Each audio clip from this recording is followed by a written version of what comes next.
and welcome to Life Off Script. My name is Yaz. Oh, wait, we should start again. Hi, hello, and welcome. My name is. Oh, sorry. Hi, hello, and welcome to Life Off Script. My name is Yaz, and I'm back from my summer break.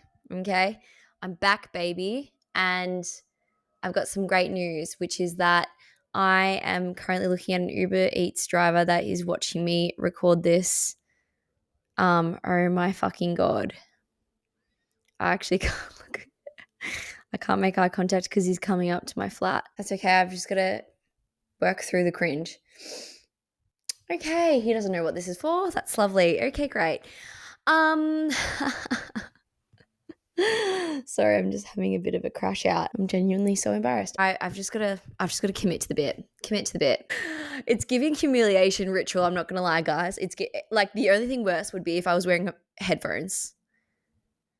Maybe it's Anyway, I mean, to be fair, I'm talking to my phone right now, so I don't know how content creators do it because it's really humbling. Okay. Anyway, I'm back from a very exciting trip. I went to Montenegro, which is like between Albania and Croatia. There's another country there, but I'm failing to remember which one it is. But anyway, beautiful. We stayed in Kotor. There's an old town there, but we stayed a bit out and it was beautiful. Like the photos don't do it justice. It was literally incredible. It was like 6 of us girls and we stayed in a big Airbnb. Everything was cheap. As in the Airbnb was cheap and flights were somewhat cheap. And it's been on my to-do list of places to go for a very, very long time. So I am actually chuffed that I went. And I want to just highlight my favorite thing. I did one of the best things ever. And I don't know why I'm just so obsessed with it, but it was just such a perfect night. We honestly just swam and tanned on the jetty all day, every day. We ate watermelon and made Aperol spritzes at home. It was truly an incredible, surreal experience. Like the most simplest of things just makes me so happy. You read your book while tanning. Like it's a European summer, baby. You know what I mean? Like it just gets you going. Anyway, we went to this wine bar that my friend Kate kindly booked for us. And it's very cool, actually. It's a floating platform in the middle of the lake, and they store their wine underneath the water. So underwater, about 20 meters below, they store this wine in a crate. And they also store mussels. And so basically, when you book, they ask for your weight because they need to balance it across the platform because the platform is like actually, she's moving. Yeah. And so you get there by boat and it's amazing. Like my seat, like where I'm sitting now, if you can imagine, the ocean was like honestly half a meter away from me. If I had moved over and like tipped my chair, I'd be in a lake. We had fresher mussels that they just brought up from underneath the water. They cooked it like literally in the middle, like where the bar, kitchen / whatever it is. And we had wine. It was stunning wine. And you know what they did as well, which I was like, oh, that's kind of cool, is like you couldn't put your wine glass on the table because of how much the platform moved. So instead, you had these little nooks in the table that you would like slide your wine glass into. And we brought our bathers, our togs, whatever you guys call it, swimmers. I don't know what else you'd call it, swimwear. And we just like drank and then we took our clothes off and we swam. We just dived in after. It was genuinely incredible. And we stayed until close, and it was just one of those experiences where you just go, this is fucking living. Like I truly was like, this is what it's like to be alive. So very, very fun trip. Highly recommend it. Please go if you can. It's a stunning place. And I mean, it was full of tourists, but I wouldn't say many Australians. I barely saw Australians there. Barely saw Brits there. in my perspective, a bit untouched from the Western realm. So take that as you will. Anyway, I'm bringing to you a long-awaited episode on rentals in London, mainly because it's coming up to that time of year where everyone's finished their European holidays, or they're like in between it, or like, yeah, and they're coming to London. And you know what? Welcome. But it's a dive into the deep end when it comes to rentals. So I thought I'd give some quick fire tips and tricks that you can take with you when you come here, because it is a bit of a shit show. Okay, let's get started in finding a place to rent. As I understand, there are so many people that will be moving around this time to London because, I mean, you're doing your European holidays. I'm sure you're in EOS getting your head hit by a bat with a helmet on, and having a crazy amount of shots. But the reality is that you have decided to move to London, and therefore you will have to deal with the rental situation here. Now, there is no such thing as having pride in London. When it comes to rentals, you need to put that net out. You need to cast a wide, wide net. If you know anyone that is living in London, whether that be an acquaintance, whether that be your boss's friend's cousin, whether that be, I can't think of anyone else, you need to reach out to them and ask if they know anyone that is offering a rental, a sublet, what have you, during the time that you're in there, that you move to London, sorry. For the first month, that's all you want. You want to find a 1 month stay in an area that's easy. I would say also Southwest. I know everyone hates on it. Southwest is just easy in terms of starting somewhere, starting fresh. It feels a lot like Australia. It's an easy kind of assimilation into the London lifestyle and the London culture. So that's what I recommend. Flat hunting is a ride and a half. What do you need to start with? Apps, websites, online spots. So you've got Spare Room. That's a classic. Everyone uses Spare Room. You do get some dodgies on there. If it looks too good to be true, aka if a flat is like super modern in a way that you see in like Australia, because you know how Australia have all these like new estates and new flats, honestly, avoid those because they're scams. If you can't see it in person, do not take up the offer unless you've got a friend that can vouch for it. Okay? Do not take up that offer because it's a scam and they're going to ask for all this money up front. They're going to be like, this is just the way London works. You do need to pay deposits up front, but it's not like that, okay? You need to see it in person. So you've got Spare Room. You need to get the early bird, which is a membership. It's about 25 quid, which is expensive, and you will be thinking about it in Australian money, yes. But you need to get it because the listings on there will only show up really if you have the early bird. Like you're not going to get much, if at all, if you're just on the basic free membership. It's honestly not worth your time. Just pay it. You get it for like 4 or 5 weeks and you just ram it. Look every day, ram people's inboxes. You will find something. You've just got to cast that wide net.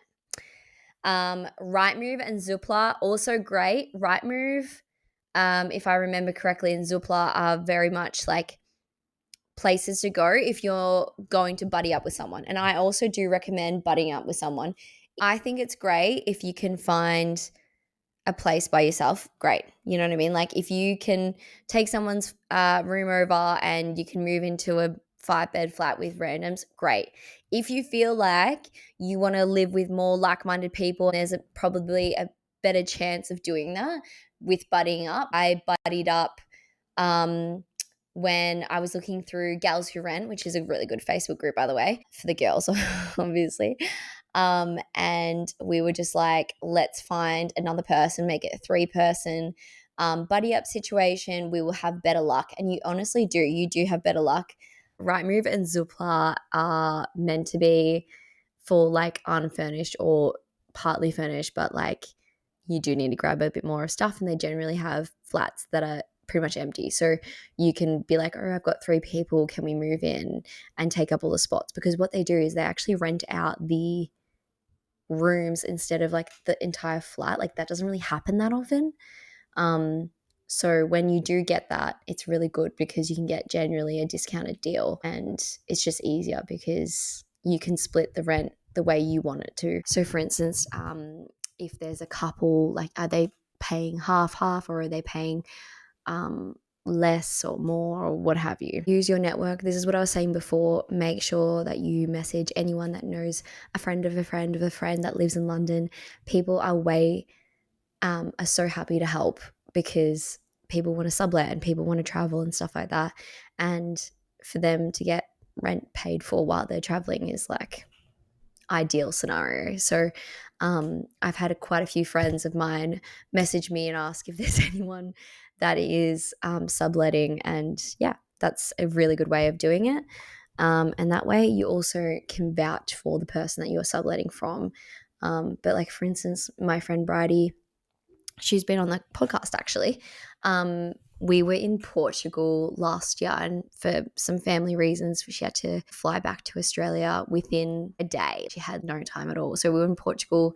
She had to fly back on the same day to Australia and then the next morning. So she came in at like 9 p.m. and then she went to sleep and then had to catch a 9 a.m. flight to Australia. Pretty rough. Anyway, she had less than 24 hours to find a subletter, and she did,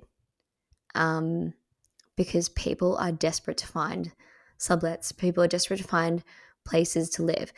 The thing about subletting is that it's really good to sublet in the first month that you live here, just because you don't actually know where you want to live, right? You don't know if you want to live in Southwest, West, North, Northwest, East London, South London, Central. Who wants to live in Central? I don't really know. So there's so many places, and you might be like, yeah, no, I've been reading on Reddit that Southwest is a place for me, and then you get here and you're like, not really my vibe. Or you get to Northwest and you're like, this is great. Or Northeast and you're like, this is great, this is exactly what I wanted, but now I've said yes to a flat in East London or West London, and you're like, fuck, that's not really where I want to go, and you've already paid the rent. So there's things to look out for. Okay.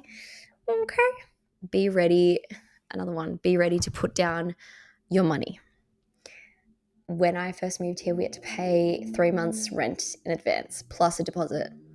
So that's about 4 months rent in advance, and then think of the conversion on top of that. So you need to make sure you have enough money to put all that money down, plus have spending money. Think about all the spending money you have to do to like make that flat your own.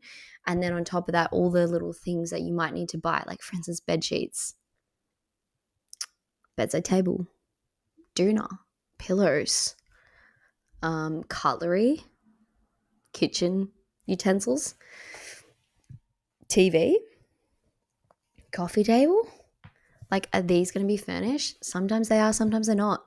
Flats wise, you're not going to get a gorgeous flat. I tried to make it okay, but there's the ugliest carpet I've ever seen in my life right underneath my feet. Okay. The walls have this weird wallpaper like texture I've never seen before in my life, and I never want to see again once I leave this flat. Never want to see again. It's fuck ugly is my flat. Is like, you're not going to get a nice flat unless you earn big bucks, in which case, why are you listening to me? You must be doing so well. But there's some things that you need to know about moving into a flat. First of all, you go see a flat, and the agent will be like, okay, cool. So like there's 20 people after you that are going to see the flat, and it's first in, best dressed. Sorry? Yep. Which means you have probably an hour after you leave to put down an offer. If they do accept that, you're looking at paying a deposit to hold that offer down. I feel like I paid 150 quid, give or take. And then they take it off like the deposit, obviously. But yeah, that's to like hold it down so that no one else takes the offer off the table for you. So you need to be ready to go. As soon as you see the flat, you've got to make split decisions. And so like that means like make sure that you know exactly what you're looking for in the viewing, right? So here are my top tips. Are the windows double glazed? The sounds in London are nothing like you've ever heard before. They're piercing in ways. Once you hear the sirens here, you'll be like, what? The sirens are crazy. People, have massive parties. People are generally loud. The Brits are loud. Everyone's loud. Noise travels. You need to make sure the windows are double glazed. First question. Okay, this one's a big one. Has there been any mold? Okay, they're going to say like a diplomatic, like politically answered question. They're going to be like, mold. Now define mold. There's going to be mold in every flat ever. You live in London, you're going to get mold in your flat. That's just period, point blank. Especially in winter, you don't have the windows open because it's bloody freezing outside, so you're going to get mold. Okay, so with that, just ask if there's any mold currently in the flat and look up. Make sure you look at every crevice in the flat. Okay, everywhere you think, oh, that maybe mold would grow there, it probably has. And you want to just see if they've looked after it. Okay, what my next tip is, which is make sure you find out if their maintenance is good. So for instance, my flat maintenance is actually amazing because we've got a maintenance team that like deal with everything that we ask for. So I can literally contact them 24/7 and they'll come and fix whatever we need. However, like that's not the case for a lot of people, but you need to make sure that you can rely on what they've said. And so if they say, yeah, our maintenance is really important to us, we have someone that's available, like these are their numbers, or we'll get onto that ASAP, or stuff like that. That's really good, but make sure that they say that to you and that you record it down, or even better, ask them to put that in an email. It's good for referencing. Does everything work? Check the shower. The water pressure is really important. You don't want a shitty shower pressure. That sucks. And take photos of everything, of course, naturally. Another thing, it's London, right? So what are you going to be dealing with? Massive flats that have a zillion people living there.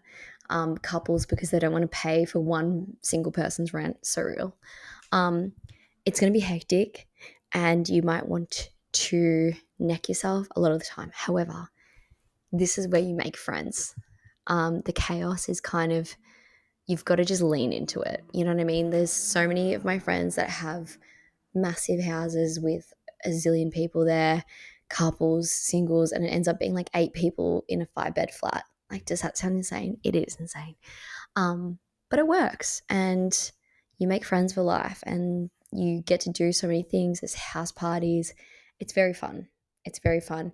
You've just got to lean into the chaos rather than keep clear of it. Right, so the sun is dwindling right now and I've made eye contact with about a zillion people that have walked past, so it's been very, very hard for me. But I think I'm going to end it here. If you have any questions, do reach out to me on Instagram. I am more than happy to help. I have helped a few friends in the past get flats. Just do your research and just make sure that everything is ready to go, because things snap like that. It doesn't take weeks to get a flat. It takes days. Quite literally, you could move in the next day if everything was sorted by the agent. So just keep that in mind, and just keep in mind that everything is going to cost a lot of money and the currency exchange rate. So don't come over here with no money. It'll ruin your life. This has been Life Off Script. My name is Yaz. And always, can you please rate my podcast on Spotify, your streaming platform? It does really help things. Thank you so much for listening. Okay, bye. Oh my God.